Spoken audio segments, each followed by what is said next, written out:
वो पहला सीजन याद है, वो Shane Warne, the great Shane Warne, Yusuf Pathan और Ravindra Jadeja, the rock star Sohail Tanvir, Graeme Smith, याद है सीजन? तब बने थे चैंपियन। पहला सीजन, पहली बार ट्रॉफी, आई मीन कमाल कर दिया। हम सब जब खेल रहे थे तो वो ये जो था, मतलब जो सोच थी विद इन दी आईपीएल की, नहीं उतनी अच्छी टीम नहीं है, at some stage they will falter, पर ऐसा हुआ नहीं। ट्रॉफी उन्होंने उठा ली, पर इंटरेस्टिंगली सिर्फ एक ही ट्रॉफी उठाई है। 14 साल खेले हैं ये आईपीएल। चेन्नई की तरह ये भी 2 साल के लिए बैन कर दिए गए थे, पर उन 14 सालों में सिर्फ एक बार ट्रॉफी उठाना। 2 साल पहले वैसे पहुंचे थे, फाइनल तक पहुंचे थे, वहां गुजरात से मुंह की खानी पड़ी थी, पर पिछला साल I thought they flattered to deceive. अब ये साल कैसा रह सकता है? राजस्थान की करते हैं बात, चलो मजा आएगा आज।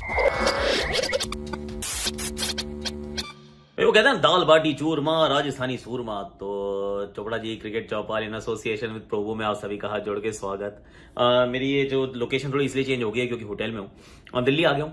अब दिल्ली आया हूं मैं WPL के लिए। बाय द टाइम आप ये वीडियो देखोगे आपको ये भी पता चल जाएगा कि कौन जीता। मुंबई आगे चली गई है या इस साल कप नमदे में जो काम लड़के नहीं कर पाए हैं इतने समय तक, उसके बहुत करीब आरसीबी पहुंच गई है। I don't know, at the time of recording I don't know, to be very honest. अभी ग्राउंड पे जाना है। पर एक और चीज मैं आपको दिखाना चाह रहा हूं, एक्चुअली वो मैंने कल अपनी इंस्टा पे पोस्ट की।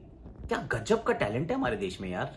बंदे ने देखो जरा, ये फोम लगा रखी है, वो स्कूटर का हेलमेट पहन रखा है बिना वो बद्दी के नीचे, और फिर वो पानी। आई मीन दिस इज इनक्रेडिबल। क्या लोग हैं हमारे। सो ऐसे वैसे इंस्टाग्राम पे हमारे और भी बहुत सारे अच्छे अच्छे वीडियो होते हैं, रीमिक्सेस होते हैं, डू चेक देम आउट। एक और चीज थी भाई, वेल डन मुंबई ने 42वीं बार रणजी ट्रॉफी जीत लिया, तो बहुत ही तारीफ योग्य काम है। Of course an absolute super power of domestic cricket. बहुत लंबे अरसे से, इनफैक्ट क्रिकेट यहीं से शुरू हुई थी, लेट्स बी फेयर। यहीं से क्रिकेट का पदार्पण हुआ था भारत में, वो जिमखाना के बीच में एंड ऑल ऑफ दैट। और उसके बाद लगातार रणजी ट्रॉफी जीतते रहे, बहुत बड़े बड़े दिग्गज खिलाड़ी इन्होंने बनाए हैं। तो भाई वेल डन, बहुत बढ़िया काम किया। हालांकि विदर्भा लड़ा और ठीक ठाक आखिरी दिन तक लड़ाई की, पर उस समय ना एक राजदीप सरदेसाई जी का, जो जिनके पिताजी हैं दिलीप सरदेसाई, भारत के पूर्व भारतीय क्रिकेटर और मुंबई के लिए खेले वो। और उन्होंने कहा देखो मुंबई अगर अच्छा कर रही है तो भारत अच्छा कर रहा है, मतलब क्योंकि if Mumbai cricket is doing well, Indian cricket is in good hands. Parthiv Patel ने उनका जवाब दिया and I absolutely concur with Parthiv, क्योंकि ऐसा लगा कि थोड़े से डिस्कनेक्टेड हैं राजभाई विद द क्रिकेट, क्योंकि एक्चुअली में डिसेंट्रलाइज हुई है पावर। पहले हुआ करता था ये पावर हाउस होते थे कि भाई मुंबई है, कर्नाटका है, दिल्ली है, और बाकी सब फ्रिंज स्टेट्स हुआ करती थी, लेकिन अब नहीं है। अब भारतीय क्रिकेट अच्छा इसलिए कर रहा है क्योंकि डिसेंट्रलाइज्ड है। झारखंड रांची से एक लड़का आता है लंबे बालों वाला, वो भारतीय क्रिकेट का सबसे बड़ा कप्तान बन के निकलता है। उसके बाद आप अलग अलग जगह से देखते हो, ध्रुव जुरेल कहां से आता है, कोई मतलब भुवनेश्वर कुमार कहां से आता है, जसप्रीत बुमराह कहां से आता है। ये सब वो कहते हैं ना कि जो ट्रेडिशनल स्ट्रॉन्ग होल्ड्स नहीं थे, वहां से क्रिकेटर्स ने आना शुरू किया है और बहुत सारे आए हैं। मुकेश कुमार को देख लो, चाहे फिर आकाशदीप को देख लो, चाहे वो आप बहुत लंबी लिस्ट है। I won't go down that route, पर सच बात यह है कि अब मुंबई उतनी कंसिस्टेंटली नहीं जीतती है। बाकी टीम्स मुंबई से बेटर कर रही हैं अगर पिछले 10 साल के आप इतिहास को उठा के देखें, and teams are doing well. तो मेरे विचार में तो भारतीय क्रिकेट इसलिए अच्छा हो रहा है क्योंकि डिसेंट्रलाइज्ड है, छोटी छोटी जगहों से बहुत सारे लोगों को मौके मिल रहे हैं, and a lot of players are doing well and teams are doing well. तो या दैट्स व्हाट आई फील। अब जरा राजस्थान की बात कर लेते हैं, इनका थोड़ा इतिहास के ऊपर थोड़ा सी रोशनी डालते हैं कि भाई सबसे सस्ती टीम थी बाय द वे, पे बैक इन 2008 जब बिकी थी, तो ये सबसे सस्ती टीम थी। फर्स्ट सीजन में जीत गए थे, मैंने आपको बताया ही है। 14 सीजन में 5 बार प्ले ऑफ क्वालिफाई किए हैं। So it's not a great result कि भाई आप एक बार जीते हैं, बस सिर्फ 5 ही बार क्वालिफाई किए हैं। सोहेल तनवीर जो था वो पर्पल कैप जीते थे पहले ही साल, he won the purple cap in the first season. Yuzi Chahal ने उस कारनामे को दोबारा करके दिखाया। वेल यूजी ने 2022 में काम किया। जॉस बटलर पहले राजस्थान के खिलाड़ी बने जिन्हें ऑरेंज कैप मिली थी, वो 2022 में हुई थी। और संजू सैमसन इस टीम के जो हैं वो छठे कप्तान हैं। 3 ऑस्ट्रेलियन कप्तान और 3 इंडियन कप्तान अभी तक रहे हैं, रहाणे, राहुल एंड संजू। ओवरसीज कप्तानों में कहें तो शेन वॉटसन और स्टीव स्मिथ। तो 3 ऑस्ट्रेलियन, 3 भारतीय। तो इस प्रकार का इनका हिसाब किताब रहा है। अब 11 की बात करूं, लाइकली 11 क्या हो सकती है, फिर इनके स्वास्थ्य एनालिसिस अच्छे से करेंगे। इनकी जो 11 हो सकती है उसमें जॉस बटलर, यशस्वी जायसवाल, डिटेल में बाद में बात करूंगा, और संजू सैमसन 3 में रख रहा हूं यहां पर। इसके बाद अब रियान पराग, ध्रुव जुरेल, शिमरन हेटमेयर एंड रॉबमन पावल, ये आपके पास विकल्प है।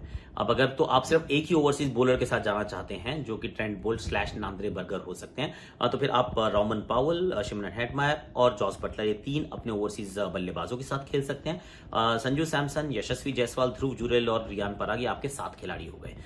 तो ये आपके टॉप 7 हो सकते हैं, जिसमें से रियान पराग और रॉमन पावल थोड़ा सा गेंदबाजी का आपको विकल्प भी प्रदान करते हैं। So that's what I am thinking. उसके बाद 2 स्पिनर्स, अश्विन एंड जाडेजा, क्या कर रहा भाई, Ashwin and Chahal, sorry stand corrected. आवेश खान को उन्होंने ले लिया है, तो वो इस टीम का हिस्सा होंगे। कुलदीप सेन यहां पर है, नवदीप सैनी यहां पर है, संदीप शर्मा यहां पर है, तो काफी सारे विकल्प होंगे। तो इस तरीके का कुछ 11 आपको नजर आने वाली है। अब इससे पहले कि हम वो स्वॉट एनालिसिस की तरफ चलें, let me tell you about today's sponsor. हमारे आज के स्पॉन्सर्स प्रोबो हैं, और Probo is an opinion trading platform जिसमें आप अपनी ओपिनियन का इस्तेमाल करके पैसे कमा सकते हैं। आसान सवाल होते हैं, अपनी कैटेगरी आप खुद चुन सकते हो। अब मेरी कैटेगरी क्रिकेट में कहता हूं, तो मैं अपनी क्रिकेट की कहानी सुन लेता हूं। तो उसमें था कि यार राजस्थान क्वालिफाई करेगी, करना तो चाहिए यार, मुझे लगता है कर लेना चाहिए, मतलब that's what I am thinking. Yashasvi के हाईएस्ट रन स्कोरर होंगे, मुझे तो लग रहा है ऑरेंज कैप जीतने वाला बंदा है भाई इस बार। He should win the orange cap is what I am thinking. उसके बाद सवाल है कि क्या जॉस बटलर 600 से ज्यादा रन बनाएंगे? मुझे लगता है 600 तो बहुत ज्यादा हो जाएंगे, शायद ना बना पाए। आई मीन हो सकता है यूजी चहल 25 या 25,000 लेंगे, हो सकता है 25,000 विकेट चटका दें, that's what I am thinking. But मैं प्रोबो पे अपनी ओपिनियन का इस्तेमाल करता हूं, यहां आपके साथ सिर्फ शेयर करता हूं। और जीते हुए पैसों को आप अनलिमिटेड विड्रॉ कर सकते हैं वेरियस प्लेटफॉर्म से, आपके सामने है। करोड़ों लोग ऑलरेडी खेल चुके हैं, जो मैं आपको हमेशा बताता हूं। और मेरे लिंक से जाओगे तो आपको ₹25 मिलेंगे, मैंने पिछले वीडियो में और उससे पिछले वीडियो में और उससे पिछले वीडियो में भी आपको बताया था। तो अभी तक आपने अगर उसका फायदा नहीं उठाया था, अब उठा लो, लिंक मैं डिस्क्रिप्शन में डाल रहा हूं। And always play sensibly, invest wisely. इस T20 सीजन अपनी ओपिनियन का इस्तेमाल करो, प्रोबो करो। अब जरा स्ट्रेंथ्स की बात कर लेते हैं। इस टीम में स्ट्रेंथ्स क्या है? देखिए, स्ट्रेंथ मेरे ख्याल से इनके जो 1, 2, 3 है, they are absolutely gun. I mean Yashasvi Jaiswal जिस तरीके की फॉर्म में है, वो मुझे नहीं लगता रुकने वाला है। वो बहुत तोड़ेगा और बहुत दिल से तोड़ेगा। और जॉस बटलर पिछले साल हल्का रहा था उनका, तो 2 साल लगातार उनके हल्के नहीं रहेंगे, is what I am thinking. और Sanju Samson must also be itching कि मुझे T20 वर्ल्ड कप में अगर सिलेक्ट होना है तो ये वाली IPL मेरे लिए बहुत इंपॉर्टेंट है। तो ये 3 हो गए। और ध्रुव जुरेल का उसके बाद फॉर्म देख लीजिए, अभी उनकी तो बात नहीं कर रहा, तो टॉप 3 कमाल के हो गए, ये इनकी स्ट्रेंथ है। उसके बाद ध्रुव जुरेल और रॉमन पावल और शिमरन हेटमायर और रियान पराग के रूप में इनका मिडिल ऑर्डर भी ठीक लग रहा है मुझे actually. They are actually looking like a very decent batting unit. तो पूरे बैटिंग को आप कह सकते हैं कि बड़ा अच्छा सा कॉम्बिनेशन है, जिसमें बहुत एक्सप्लोसिव ओपनर्स हैं। उसके बाद आपके पास ध्रुव जुरेल, रॉमन पावल / शिमरन हेटमायर के रूप में फिनिशर भी हैं। और स्पिन गेंदबाजी, आई मीन यूजी चहल, रविचंद्रन अश्विन से बेहतर क्या विकल्प मिल सकता है आपको? एडम जैम्पा का विकल्प भी है अगर कभी मन किया तो, लेकिन उसमें से फिर एक ओवरसीज प्लेयर को ड्रॉप करना पड़ेगा। तो अच्छी स्पिन गेंदबाजी हो गई। तो ये अच्छी स्पिन गेंदबाजी और ठीक ठाक सी batting lineup is what I feel इस टीम का जो सबसे बड़ी जो स्ट्रेंथ है, जिसके ऊपर they would like to build on, वो यही है। वीकनेस क्या हो सकती है? सी, वीकनेस इनके पास ना ऑलराउंडर नहीं है यार। ये लास्ट ईयर भी इंपैक्ट प्लेयर का अगर कोई इस्तेमाल नहीं कर पाया तो वो ये टीम थी। ये इंपैक्ट प्लेयर होने के बावजूद ये सिर्फ 5 गेंदबाज खिलाते थे। इंपैक्ट प्लेयर होने के बावजूद इनकी बैटिंग जो थी वो 6 पे खत्म हो जाती थी। और आप सोच रहे हो कि यार ये हो कैसे रहा है? How are you able to do that? क्योंकि आपके पास तो एक एक्स्ट्रा खिलाड़ी खिलाने का विकल्प है, तो खिला क्यों नहीं रहे हो? क्योंकि इनके पास ना वो 2 काम करने वाला कोई खिलाड़ी मिल नहीं रहा था, ना वो इंडियन था, ना कोई ओवरसीज था। तो वो एक पॉसिबल पोटेंशियल वीकनेस जरूर है। I will say, I put my hand up and से कि वो एक वीकनेस जरूर है, जिसको एक्सप्लॉइट करने का प्रयास करेगी सामने वाली टीम। एक तो ये बात हो गई। दूसरी बात जो है, इनके पास डेथ बॉलिंग उतनी तगड़ी नहीं है। ट्रेंट बोल्ट डेथ के बॉलर उतने अच्छे नहीं है। नांद्रे बर्गर भी बहुत रन खाते हैं यार अगर खेलते हैं तो। इंडियन ऑप्शन जो है, आवेश खान आए हैं। प्रसिद्ध कृष्णा तो नहीं खेल रहे हैं, पर आवेश खान को उन्होंने ट्रेड किया था, DDP दिया, आवेश खान लिया, पर आवेश इज ऑल्सो वेरी एक्सपेंसिव। तो डेथ में बॉलिंग इन्होंने एक्चुअली यूजी चहल को डेथ बॉलर के रूप में इस्तेमाल बहुत किया, but is he your right best option available जिसको आप करना चाहते हैं? तो मुझे तो लगता है कि थोड़ी सी डेथ बॉलिंग कमजोर है यार। इस टीम की स्पिन अच्छी है, डेथ बॉलिंग थोड़ी सी मुझे वरीइंग लगती है इस टीम की।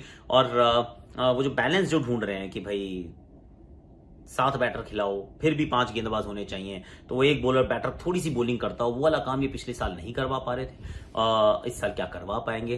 पर I will put it as a slight weakness for the Rajasthan franchise. Opportunities तो बहुत है मेरे विचार में। सबसे ऊपर यशस्वी के पास ऑरेंज कैप जीतने की अपॉर्चुनिटी है। जॉस बटलर के पास अपनी वापस डोमिनेशन जो उनका वर्चस्व जमाने की अपॉर्चुनिटी है। और संजू सैमसन के लिए T20 वर्ल्ड कप सेलेक्ट होने की अपॉर्चुनिटी है। The same can be said about Dhruv Jurel. Actually वो टीम है जिसके अंदर एक ही टीम में 2 लोगों के बीच में कॉम्पिटिशन हो रहा है for the spot for the T20 world cup. क्योंकि देखिए, ओपनर तो नहीं जाएगा, तो ईशान किशन है एक बतौर कीपर ओपनर, वो नहीं जाएंगे। हालांकि ऋषभ पंत अब अवेलेबल हो गए हैं, पर अवेलेबल है इसका अर्थ ये नहीं है कि सीधा T20 वर्ल्ड कप का सिलेक्शन हो जाएगा। मेरे विचार में Dhruv Jurel is a candidate, an important candidate, and so is Sanju Samson. तो इन दोनों में से कोई एक भी जा सकता है, ये भी हो सकता है दोनों ना जाएं। पर जब स्ट्रेट शूट आउट होता है तो ध्रुव जुरेल जितने नंबर पे बैटिंग करते हैं, क्या अपॉर्चुनिटी है कमाल की इनके लिए, यूजी चहल के लिए अपॉर्चुनिटी है। जस्ट थिंक अबाउट इट कि बिल्कुल he is fallen of the radar. तो आप चाहते हैं कि ये मौका है, इस मौके को भुना लेता हूं, and then if I make this IPL my own, तो फिर आप मुझे कैसे इग्नोर करेंगे। तो यूजी के लिए भी बहुत बड़ी अपॉर्चुनिटी है। And Avesh Khan in out, blowing hot blowing cold, वो थोड़ा सा रहा जरूर है, पर I mean this is once again a great opportunity for someone like Avesh Khan, last but not the least and maybe the most important bit, Riyan Parag. ये वाला जो साल है ना, इनका मेक और ब्रेक ईयर है। जितना अच्छा इन्होंने आसाम के लिए किया है, जितना बढ़िया इनका डोमेस्टिक सीजन रहा है, आई एम श्योर राजस्थान इनको बहुत अपॉर्चुनिटी देगी और सही जगह पे अपॉर्चुनिटी देगी। अब उसका अच्छे से लाभ उठाना होगा। तो दिस इज हिज ईयर। अगर ये वाला साल उनका अच्छा नहीं रहता है तो फिर देन दे विल, वो भी मूव मोड़ देंगे, अगले साल बड़ी ऑप्शन होगी, वो इनको छोड़ देंगे। तो रियान पराग के लिए this is the season my friend, absolutely. जो आसाम में किया उसको रेप्लिकेट कर दे मेरे भाई। स्ट्रैटेजी क्या होगी? स्ट्रैटेजी स्पिन पे विकेट टेकर्स, जिनके पास स्पिनर्स हैं तो उसका इस्तेमाल काफी कर सकते हैं, चाहे वो यूजी चहल डेथ के में हो या फिर Ravichandran Ashwin power play overs में हो। बैटिंग के अंदर they will go hammer and tongs is what I am thinking, क्योंकि जो हमारा जॉस बटलर उसको तो एक ही गियर में बैटिंग करनी आती है। यशस्वी जायसवाल के लिए भी आप एक ही बात कर सकते हैं, संजू सैमसन भी उसी तरीके से खेलते हैं, रोमन पावल स्लैश शिमरन हेटमायर, या ये दोनों ये भी एक ही तरीके से बैटिंग करते हैं। ध्रुव जुरेल तो कुछ दिन मिला था मैं जियो सिनेमा पे, कह रहा भाई मैं बोर हो गया, मेरे को छक्के मारने हैं, मैं वेट कर रहा हूं, मेरे को प्लीज मेरे को बड़ा मजा आने वाला है। तो वो भी छक्के बहुत मारता है। Riyan Parag is also an aggressive batter. तो बैटिंग में 1 to 7 टक टक टक टक टक छक्के छक्के छक्के छक्के छक्के मारते हुए नजर आए, ऐसा मेरा मानना है, ऐसी मेरी सोच है। पर strategy will be based around the batters, भाई की बैटिंग कैसी करते हैं। और जब ये राजस्थान में खेलेंगे, जब जयपुर में खेलेंगे, तो हो सकता है 3 स्पिनर से खेलें, और एकमात्र शायद ये टीम होगी जो 3 प्रॉपर स्पिनर से खेल जा रही है। Ashwin, Ashwin, Yuzi Chahal and Adam Zampa. IPL खड़ा हुआ है, सर पे खड़ा हुआ है आईपीएल, पर अभी भी ना वो टेस्ट की बातें चल रही हैं, अश्विन जाडेजा, अश्विन जाडेजा। अच्छा, आज के लिए मेरे पास इतना ही है। Like share subscribe comment notification घंटी बजा देना, और देखते हैं। वैसे मैं तो जा रहा हूँ अभी, मैं दिखाता हूँ आपको दिल्ली मेरी कैसी है। दिल्ली मेरी ऐसी है, हाँ ये देखो मेरी दिल्ली, बाराखंबा रोड पे मैं कहीं रह रहा हूँ। तो आज के लिए वैसे मेरे पास इतना ही है। तो कल मैं कहाँ जाऊँगा, कल मैं आपको बताता हूँ। By the time you watching this video I am in Meerut में एसजी की फैक्ट्री जा रहा हूँ, वहाँ पे कुछ अच्छे से वीडियो रिकॉर्ड करूँगा। आज इतना ही है। Like share subscribe comment notification घंटी, और लिंक मैंने अपना यहाँ पे प्रोवो का डिस्क्रिप्शन में डाल दिया है। और वो जो इंस्टाग्राम का स्टोरी थी वो भी जरा देखना, वो रील बड़ी कमाल की थी। वाईटी शॉर्ट्स पे भी डाल देना भाइयों, क्योंकि उसका भी अपना एक और चैनल है, यू नो दैट राइट? नहीं जानते तो वो भी यहीं पे, उसको भी चेकआउट कर लो अभी के अभी।